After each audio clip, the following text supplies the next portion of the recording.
आज इस वीडियो में पढ़ेंगे लुसेंट इतिहास का पेज नंबर 14। तो चलिए देर न करते स्टार्ट करते हैं। नमाज के दौरान मुसलमान मक्का की तरफ मुंह करके खड़ा होते हैं। भारत से मक्का पश्चिम की ओर पड़ता है। मक्का की ओर की दिशा को किबला कहा जाता है।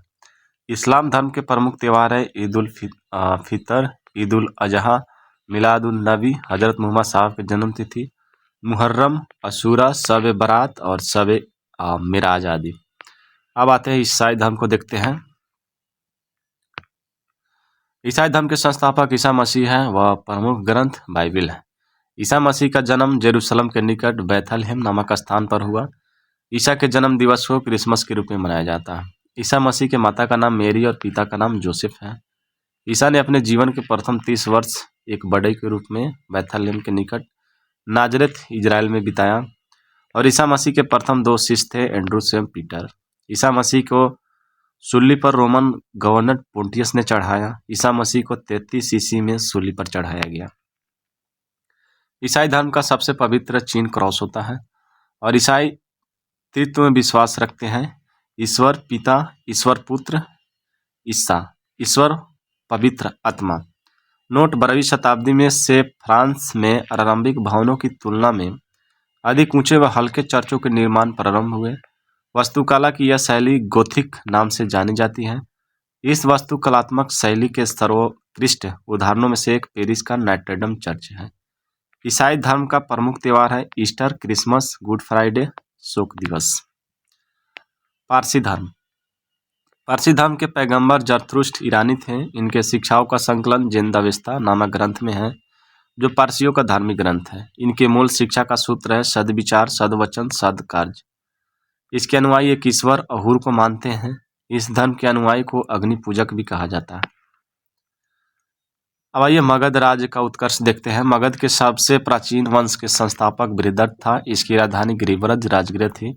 जरासंध बृहदत्त का पुत्र था। हर्यक वंश के संस्थापक बिंबिसार मगध की गद्दी पर 544 ईसा पूर्व बौद्ध ग्रंथों के अनुसार में बैठा था।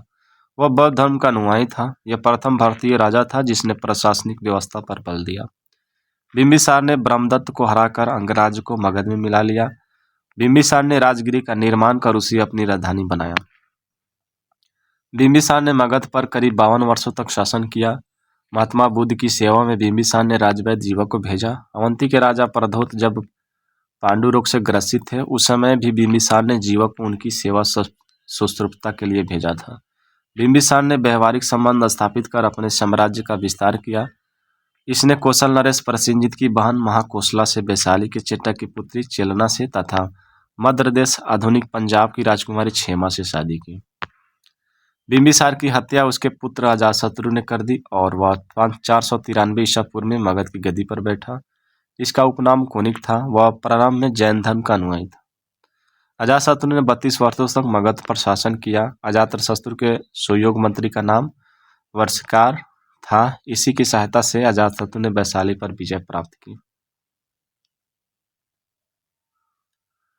इधर देखते हैं, जैन ग्रंथों से पता चलता है कि लिच्छवियों से युद्ध में अजातशत्रु ने प्रथम बार रथमुसल आधुनिक टैंकों के समान तथा महाशिला, कंटक, गुलेल जैसे 2 गुप्त हथियारों का प्रयोग किया गया। 461 ईसा पूर्व में अपने पिता की हत्या कर उदयन मगध की गद्दी पर बैठा। उदयन ने पाटलिग्राम की स्थापना की। वह जैन धर्म का अनुयायी था। हर्यक वंश का अंतिम राजा उदयन का पुत्र नागदशक था।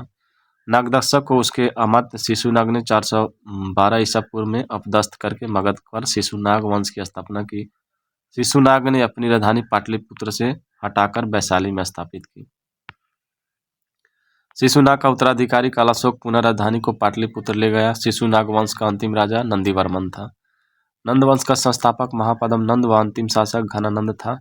यह सिकंदर का समकालीन था। इसे चंद्रगुप्त मौर्य ने युद्ध में पराजित किया और मगध पर एक नए वंश मौर्य वंश की स्थापना की। अब देखते हैं सिकंदर का जन्म 356 ईसा पूर्व में हुआ। उसका पिता फिलिप था। फिलिप 359 ईसा पूर्व में मकदूनिया का शासक बना। इसकी हत्या 329 ईसा पूर्व में कर दी गई।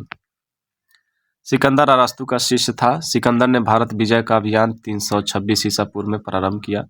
सिकंदर का सेनापति सेक्यूलस निकेटर था। सिकंदर को पंजाब के शासक पोरस के साथ युद्ध करना पड़ा, जिसे हाइडेपिस के युद्ध या झेलम के युद्ध के नाम से जाना जाता है। सिकंदर की सेना ने ब्यास नदी, प्राचीन नाम बिपाशा, यूनानी नाम हाइफासिस के पश्चिमी तट पर पहुंचकर उसे पार करने से इनकार कर दिया। सिकंदर का स्थल मार्ग द्वारा 325 ईसा पूर्व से भारत से लौटा। सिकंदर की मृत्यु 323 ईसा पूर्व में बेबीलोन में 33 वर्ष की अवस्था में हो गई। सिकंदर का जल सेनापति का नाम निर्याकस था। सिकंदर का प्रिय घोड़ा बहुकेफला था। इसी के नाम पर उसने झेलम नदी के तट पर बहुकेफला नामक नगर बसाया। अब आइए मौर्य साम्राज्य देखते हैं। मौर्य वंश का संस्थापक चंद्रगुप्त मौर्य का जन्म 345 ईसा पूर्व में हुआ। जस्टिन ने चंद्रगुप्त मौर्य के सेंड्रोकोट्स कहा है, जिसकी पहचान विलियम्स जोन्स ने चंद्रगुप्त मौर्य से की है। विशाखापत्तनम कृत मुद्रा राक्षस में चंद्रगुप्त मौर्य के लिए ब्रिसल आसन निम्न कुल से उत्पन्न शब्द का प्रयोग किया गया है। घनानंद को हराने में चाणक्य, कौटिल्य, विष्णुगुप्त ने चंद्रगुप्त मौर्य की मदद की थी, जो बाद में चंद्रगुप्त का प्रधानमंत्री बना। इसके द्वारा लिखित पुस्तक अर्थशास्त्र है, जिसका संबंध राजनीति से है। नोट: कौटिल्य ने अर्थशास्त्र में राज्य की प्रकृति का वर्णन किया। उसने राज्य के 7 अंग बताया है। ये अंग है स्वामी, अमात्य, जनपद, दुर्ग, कोष, दंड या सेना और मित्र। इसे ही सप्तांग कहते हैं। चंद्रगुप्त मगध की राजगद्दी पर 322 ईसा पूर्व में बैठा। चंद्रगुप्त जैन धर्म का अनुयायी था। चंद्रगुप्त ने अपना अंतिम समय कर्नाटक के श्रवणबेलगोला नामक स्थान पर बिताया। चंद्रगुप्त ने 305 ईसा पूर्व में सेल्यूकस निकेटर को हराया। सेल्यूकस निकेटर ने अपनी पुत्री हर्नेलिया की शादी चंद्रगुप्त मौर्य के साथ कर दी और युद्ध की संधि शर्तों के अनुसार 4 प्रांत काबुल, कंधार, हेरात, मकराना चंद्रगुप्त को दे दिया। चंद्रगुप्त मौर्य ने जैनी गुरु भद्रबाहु से जैन धर्म की दीक्षा ली थी। मेगास्थनिक सेल्यूकस निकेटर का राजदूत था, जो चंद्रगुप्त के दरबार में रहता था। इस वीडियो में इतना ही, फिर मिलते हैं 15 नंबर पेज लेके। धन्यवाद।